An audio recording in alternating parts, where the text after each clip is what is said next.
Hello, hello. This is, yeah, it's me, Astron. Hi. I'm making a burn guide. Yeah, burn guide. Let's start with burn as a concept. Burn stacks potency and count, both of which cap at 99. At the end of a turn, the stack will lose 1 count and deal damage equal to the potency. Yeah, I know.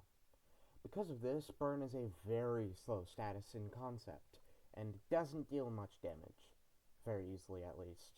On the bright side, the fact that it only ever loses 1 count per turn makes it very easy to keep the stack alive, compared to something like, say, Rupture or Sinking. Let's go over some of the major IDs for the status, yeah? Magic Bullet Otis. There's a lot of reasons you'd want to use this lovely burn ID, funnily enough. The main one, however, is that she inflicts Dark Flame. What's Dark Flame, you may ask? Well, I'm gonna tell you about that. Right now, actually. Dark Flame basically just does burn more. At the end of a turn, it deals pride damage equal to burn stack multiplied by the Dark Flame stack. So if you say have 50 burn potency and 2 dark flame on one enemy, then it will deal 100 pride damage, and it can stack up to 7.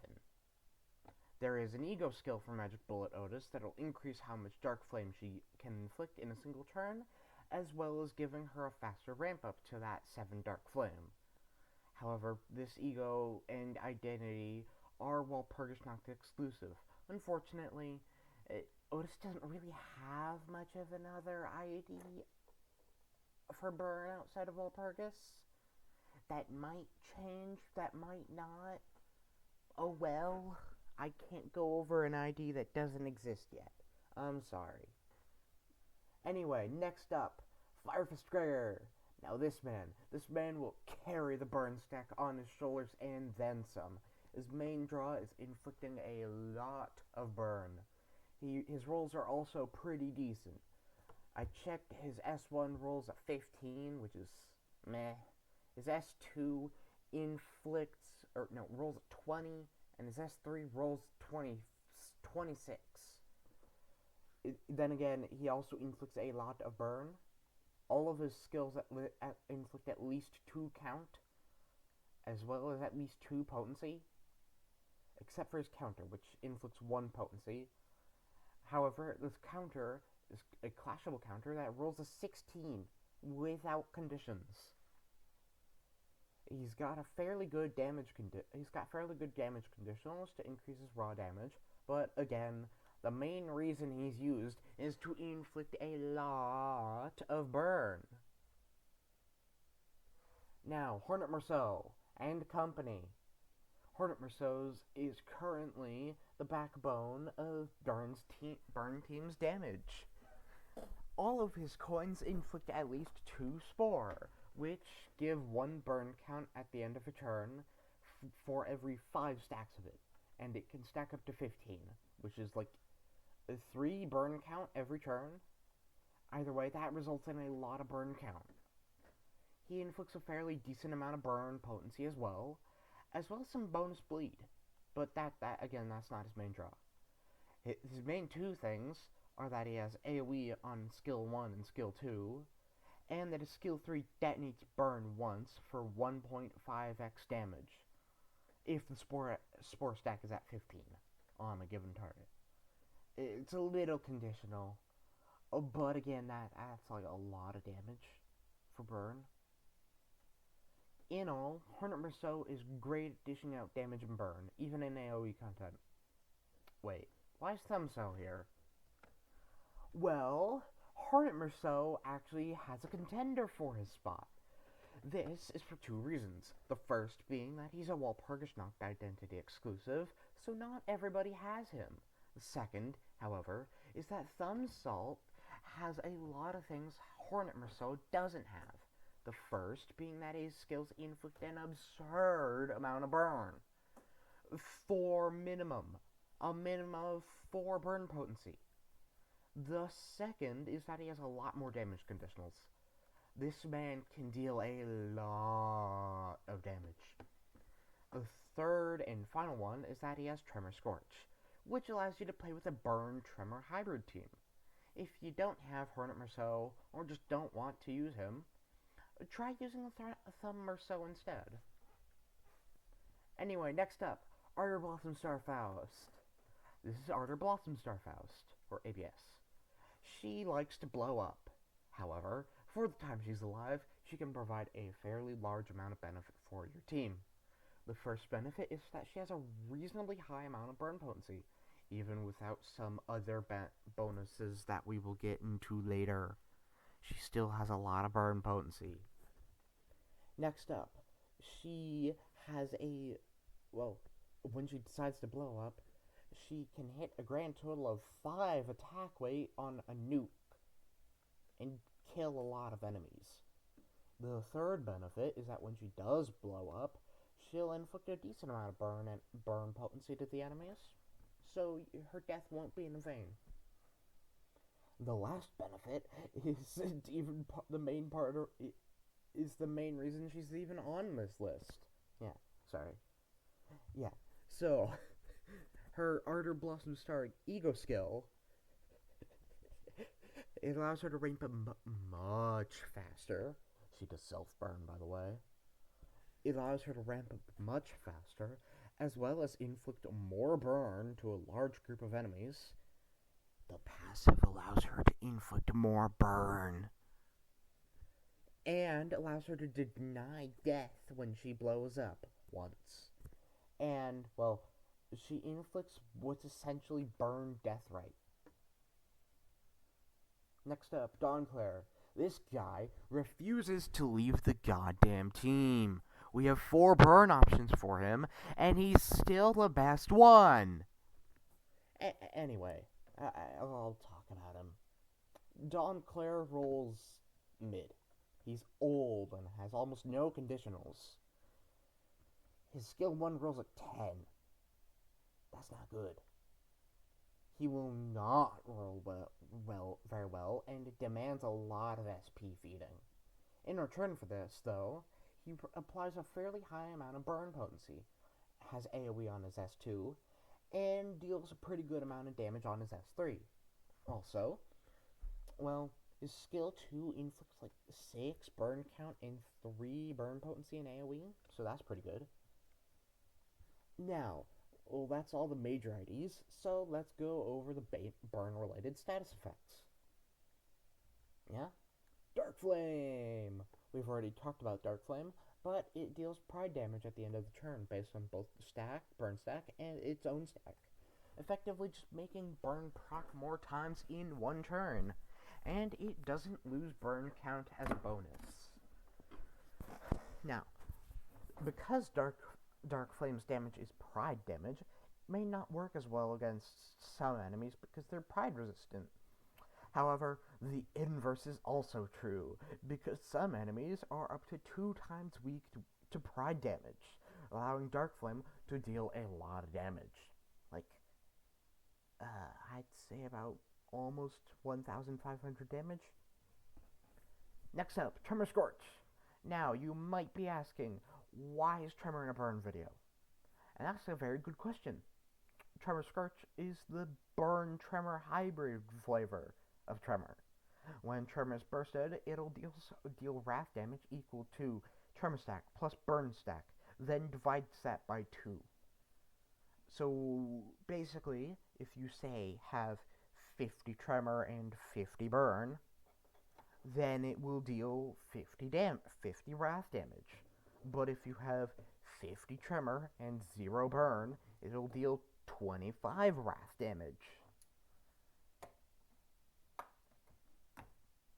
Anyway, after this damage is dealt, it lowers the burn count by 1.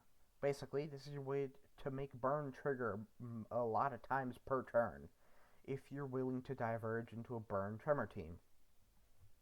Next up, Embers. Embers is the one mentioned during Ardor Blossom Faust's section. Embers has up to 3 potency and 6 count. When an enemy is hit with a skill that inflicts burn,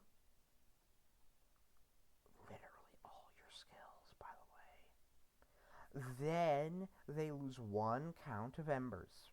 When the count reaches 0, it triggers burn for free once. Actually, no, not for free. It lowers the count by 1. And then it lowers the potency of embers by 1. And resets the count back to 6. Basically, deal a lot of hits with burn, and it causes burn damage to deal with more often. More hit equals more burn. It is currently only inflicted by Ardor Blossom Star, or Faust's Ardor Blossom Star E.G.O skill. Next up, well, then let's talk about the other IDs. Wait, what the hell is this? Well, this is Searing Birdcage. It's inflicted by one of Rhodion's E.G.O skills, Indican's Trial, and if the enemy has any burn, that enemy gains 0.1 to the Wrath resistance for every stack of the Birdcage. That's bad, you say. Well, I see why you might think that. The resistance number is actually a multiplier for a certain damage type. Yeah. And if it's above 1.0, then it's effectively saying, I'm weak to this particular damage type. So considering that this effect maxes at 5 stacks, it can effectively make an enemy take 50% more wrath damage at its peak. That's pretty good for the burn team. Okay, well, let's talk about the IDs now. I'll go in order of most effective to least effective, but the IDs mentioned prior are on the top of the list, and I will not be mentioning them. Let's start with Liu Yisung. This man is amazing.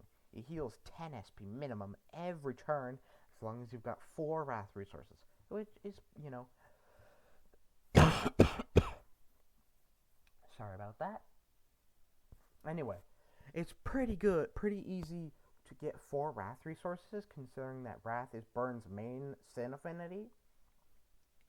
Liu Yisung has relatively good burn infliction, and an S3 that provides more SP healing for for other allies. Liu Yisung's main thing is kickstarting your team's SP as well as keeping it going. Heisho Heathcliff. This man is apparently the best potency applicator in the team, but personally I find that he's just generally good. Not great, but he's good. His rolls are decent. He deals pretty good damage on his own, inflicts pretty good burn potency, as well as some count. Has an S3 that, well, it's AoE, deals a lot of damage. His main downside, however, is that he's completely and utterly bottlenecked by the lack of the burn team's affinity, or gluttony. Yeah, the burn team does not have much gluttony. He needs gluttony. In all, Heisho Heath is good at inflicting burn, dealing damage, and general AoE content. Next up, Liu Ryoshu. Now this one's gotta be a shocker, because I've got a feeling that feeling that she'll be dethroned this week. I don't know why. I may or may not know why. It's not as if there's a Ryoshu identity that's going to be having her kit revealed tomorrow. Surely that won't have any burn in it. Surely. Anyway, for now, Liu Ryoshu is absurdly good. She's a 2-star, so it's not that hard to get her. Her rolls only slightly disappoint. And she has some pretty decent burn infliction. One of the biggest reasons that you want to use her is that she has a Gluttony skill 1, which is easily the bottleneck resource for the team. However, that's not all, as she has 3 burn E.G.Os. I'll go over those in the E.G.O section, though. But for now, note that they help her keep her place in the team. Oh, right, before I forget, this is the only 2-star that I will be going over. This is the only 2-star. Next up, Sunk East Dawn. This one's a personal favorite of mine. She has fairly decent burn infliction, has poise in her entire kit. That's right, poise burn. Not as if we'll be seeing another one of those soon. Anyway, Dawn's Poise generation is unfortunately not that great. Her S1 gains gains no potency, and S3 gains no count. However, she does have some benefits. The first is that she has another gluttony skill, also on her skill 1. Yeah.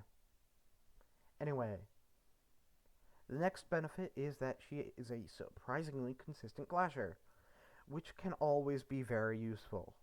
Also, because she's a sunk ID, she goes fast, meaning that she can redirect an attack if truly necessary. That's great, by the way, because some of these identities are really fragile. I personally like to use her on my team because I like Dawn, but also because she's one of my most consistent clashers without using E.G.O skills. She's generally pretty good. The Sinclairs. E.G.O and some Sinclair. They're both not that great in comparison to the Dawnclair. Born to be 2 stars, forced to be 3 stars. E.G.O Sinclair has barely any burn in his kit, so don't use him unless you're desperate. Thumb Sinclair is, not great either, but he's much better in one scenario. This scenario in particular is the Tremor Burn team. We may or may not be getting some more Thumb identities soon, in which case he may turn out to be better than Thumb Sinclair.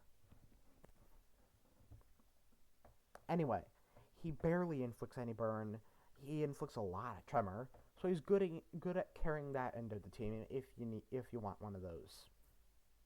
He also refills Thumb Salt's ammo if you ever need that. If there's any real reason to use either of them over Dawnclair, it's the fact that they don't roll like it's 2024. Next up, Liuish and Lioroja. These two are very old, and their age shows. They only inflict like 2 to 3 burn per skill at best, and they don't have very good rolls.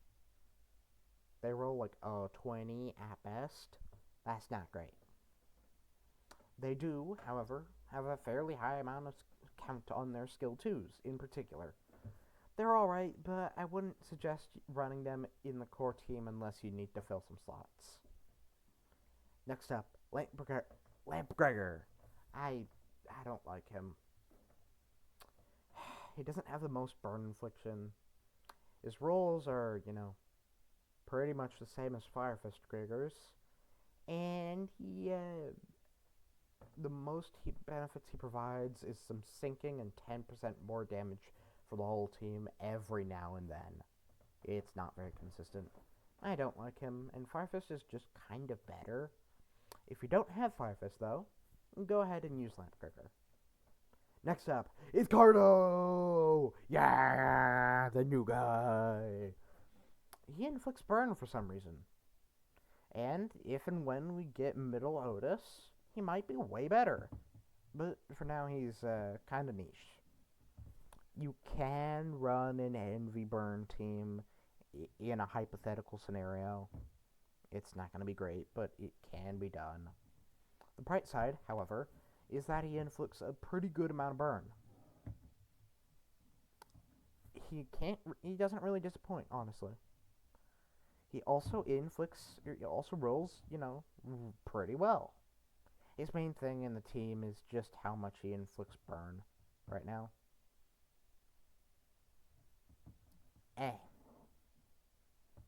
If you have him and don't want to use Heisho Heathcliff, go for it. It doesn't really matter. Now, Middle Ishmael.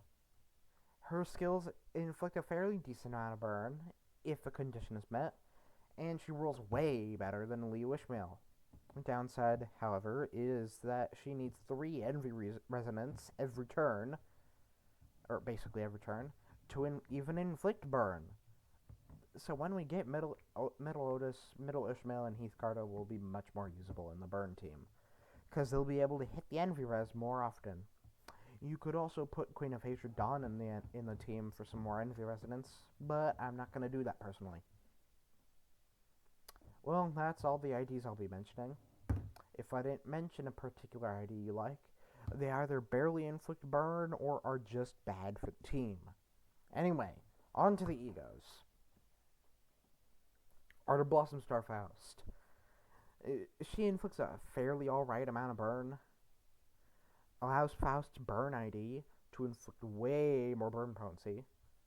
And I mean way more. Like, Jesus Christ. Jesus Christ, that's a lot of burn. Also, inflicts embers. She is a Miss Burn E.G.O. Well, shit. Well, time for Ryoshu. Ryoshu's base E.G.O. It inflicts 6 burn, some next turn fragility, which is great for the entire team. Yeah, no reason not to use it. Next up, Yoshihide Part 2. 4th match flame Ryoshu. She's really old, really good. She also seems to be guaranteed to get threat spin 5. Well, whatever that'll do. Not sure. Anyway, she's great. Rolls really well, deals a lot of damage, and inflicts 4 burn. It has AoE though, so that's alright. Now, for the reason I use this E.G.O. in burn. The passive.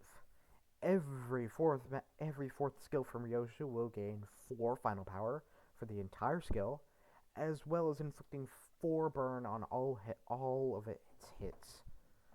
So say Liu Ryoshu with a 2 coin skill 1. If that procs the passive, it will inflict 8 burn potency.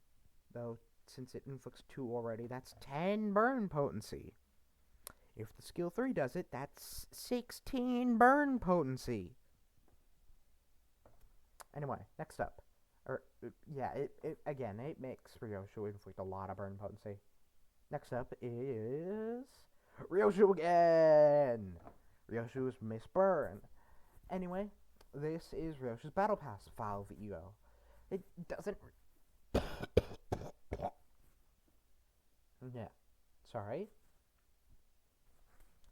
It doesn't inflict much burn, but it deals a lot of damage and high AoE. It's great for clearing AoE content. That's about it. It's also a good nuke, but yeah. We have yet to see its full potential because it doesn't have the capstone ID to go with it. Next up, the Capotes. They both inflict a pretty good amount of burn potency. Berceau's also inflicts tremor potency equal to the burn stack, so great for kickstarting the tremor stack for, say, Tremor Scorch. While Ishmael's gives wrath damage up next turn for all allies. They're both alright. Fourth match flame Yisung. He inflicts pretty good burn in 5 attack weight. So, pretty good AoE. Has awful rolls, though. He rolls a 20. The passive is nice for inflicting more burn, though. That's nice. Yisung's Trichiliocosm. It's the Battle Pass one. He's like Ryoshu's version. Doesn't inflict much burn. Deals a lot of damage. Has high AoE. He, however, inflicts something called Shattered World, which will increase burn damage by 20% for the next 2 turns. He also procs burn on the final coin. Next up, Magic Bullet Otis. Yep, we're back to her again. This skill, inflicts a bit of burn. Up to 7. Can have a lot of AoE. And inflicts up to 7 Dark Flame. If used to do that 7 Dark Flame, it will kill Otis. Also, it rolls, really well. Lastly, the passive allows for the ID to inflict way more Dark Flame. Roja's many burn E.G.Os. The first one is Into the Sunset, which is brand new, and it's a healing E.G.O. It rolls decently, heals a few allies, and gives them some SP healing. Also, the coin inflicts Wrath/Lust fragility next turn. It's pretty good support of E.G.O. It's also a Zayan. It's pretty good. Next up, fourth match flame. It inflicts a bit of burn, like 6. It inflicts 3 Wrath Fragility next turn, though. It's great for setting up a nuke turn.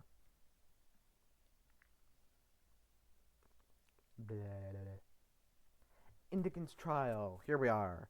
Inflicts a surprisingly high amount of burn. It's like 8. Heals a couple allies for 20% of their 20% of their max HP. And inflicts Searing Birdcage, which we've gone over. The passive also heals some allies for 5 SP every time an ally with 10 plus burn dies. This is the support burn E.G.O. The E.G.Os I haven't mentioned. I just don't want to talk about them, but they're alright. You could probably use something else, but they're fine on a budget. Closing thoughts. Burn is a very investment heavy status, but can be really, really fun when done right. It has some lows, yeah, but it also has some highs. If you want to run burn, go for it. This video has a lot of the things you'll need to see and hear, so come on back whenever you want.